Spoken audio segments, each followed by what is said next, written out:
Eco park যাব বেরিয়ে পড়েছি। এই যে টুনটুনাকে নেব না ভাবছিলাম, ও তো জোর করে যাবে। প্রথমে চলে গিয়েছিলাম ফ্রেন্ডের বাড়ি, বেনারস থেকে আনা দুটো কাঁচের চুড়ি ওকে দিলাম, তারপর সবাই মিলে রেডি হয়ে ইকো পার্কের দিকে চলে এলাম।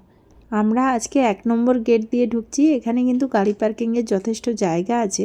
এখন 1 নম্বর গেটের এদিকে দেখছি ভালোই দোকানপাটি বসেছে। শীতকাল মানে সবাই চলে আসে ইকো পার্কে, বেশ খোলামেলা, সাথে হালকা রোদে বসে সবাই আড্ডা দেবে। কিন্তু আজকে এসে আমি তো পুরো অবাক। এখানে প্রচুর লোক আজকে, মানে রবিবার বলে ঠিক করে কোথাও বসার জায়গা পাচ্ছিলাম না আমরা। শীতকালে পিকনিক এবং ফ্যামিলির সাথে ভালোভাবে মন খুলে আড্ডা দেওয়ার জন্য কিন্তু আইডিয়াল স্পেস হচ্ছে ইকো পার্ক।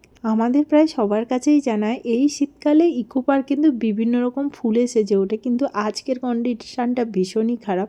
সানডে বলে যেখানে যাচ্ছি, যে কোনো রাইডসের দিকে তাকাচ্ছি বিশাল বড় লাইন। ওই লাইন দেখে আমরা আজকে কোনো রাইডসেই উঠতে পারলাম না। কিন্তু এখানে ভালোই হাওয়া আছে, হাওয়া থাকলে কি হবে, হাঁটছি, গরমও লাগছে। এই যে আমাদের সবাই এসেছে, আমার মা, হাজব্যান্ড, আমার ফ্রেন্ড, ওর ফ্যামিলি আর আমরা।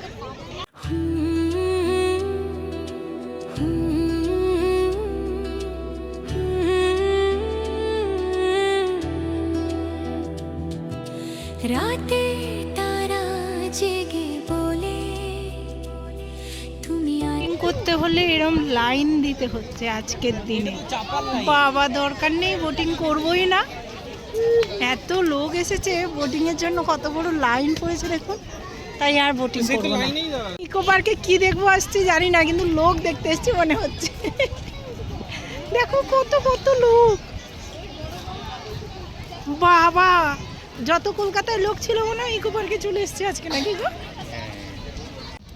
এসে আসর পেতে বসতে না বসতে খাওয়া আরম্ভ করে দিয়েছে। দই, এই যে একজন বিস্কিট। কোনো ক্রমে একটা মোটামুটি জায়গা পেয়েছি, এখানে আসর পেতে বসেছি আর বাইরের পরিবেশটা আপনাদেরকে দেখাচ্ছি। কি অবস্থা দেখুন। একবার ভাবলাম টয় ট্রেন চলবো, ও বাবা, টয় ট্রেনেও বিশাল লাইন, ওই দাঁড়ালে 1 ঘন্টা দাঁড়াতে হবে। দূর বাবা, মন টন খারাপ করে এখন খাওয়া দাওয়া আরম্ভ করেছি, পকোড়া এবং চা। হালকা স্ন্যাক্স করেই বাচ্চাগুলোকে নিয়ে খেলাতে বসেছি। এই গেমটাতে কিন্তু ভীষণ কনসেন্ট্রেশন বাড়ে। কিছুক্ষণ গেম খেলার পর ওনাদের নাকি খিদে পেয়ে গেছে, তো এবার চাউমিন এবং মোমো খেয়ে নিলাম। মনে হচ্ছে যেন কোনো অনুষ্ঠান বাড়ি এসেছি, মানে অনুষ্ঠান মানে দুর্গাপুজো দেখতে এসেছি, এত লোক দেখুন। খাওয়া দাওয়া কমপ্লিট করে এবার অনেক আশা নিয়ে এসেছি বোট চড়বো বলে, দেখা যাক কি হয়। ওরে বাবা, সে লাইন দেখে মাথা ঘুরে গেছে। এবার যাচ্ছি গোলাপ বাগান দেখতে, দারুণ সুন্দর এখানকার গোলাপ বাগান, সেটা তো সবাই জানেন। চলুন গোলাপ বাগানটা আপনাদেরকে ঘুরে দেখাই।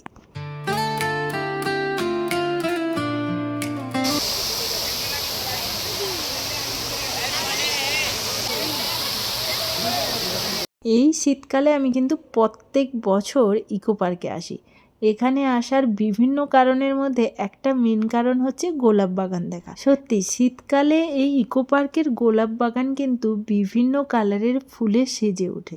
আর এই এমন সুন্দর মনোমুগ্ধকর পরিবেশ দেখার জন্য কিন্তু বেশিরভাগ মানুষ, বিশেষ করে গাছপ্রেমীরা, এই ইকো পার্কের গোলাপ বাগানে এসে ভিড় জমায়। চলুন আর বেশি বকবক না করে এবার আপনাদেরকে পুরো গোলাপ বাগানটা ঘুরিয়ে দেখাই। যারা এই শীতে এখনও ইকো পার্কে আসেননি অবশ্যই আসবেন, এলে এই গোলাপ বাগান দেখতে কিন্তু ভুলবেন না।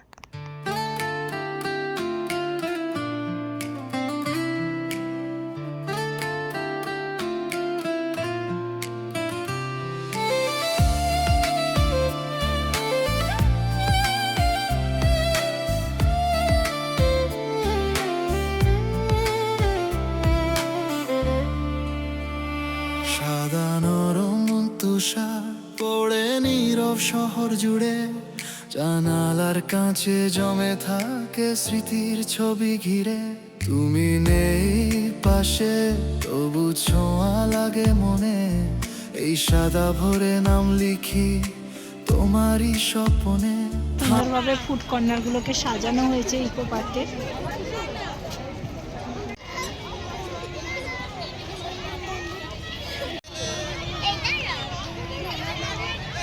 এখন বাজে 5:30, আমরা বেরিয়ে যাচ্ছি। আর টয় ট্রেনের লাইনটা দেখুন, সে কখন থেকে বিশাল লাইন, তাই আমরা গেলামই না আজকে। রাতের ইকো পার্কের ভিউটা দেখুন, কি অপূর্ব সুন্দর।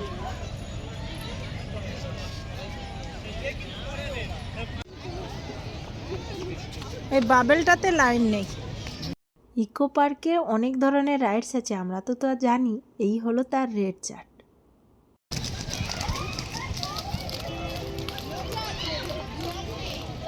ইকো পার্কের 1 নম্বর গেট দিয়ে না বেরিয়ে খানিকটা এগিয়ে এলেই দেখতে পেয়ে যাবেন এই বুদ্ধিস্ট টেম্পল। বেশ সুন্দরভাবে সাজানো এই মন্দির। যদি ইকো পার্কে আসেন অবশ্যই এই মন্দিরটা দেখতে ভুলবেন না। আমি এর আগে কখনো যদিও দেখিনি, এইবার ফার্স্ট টাইম দেখলাম।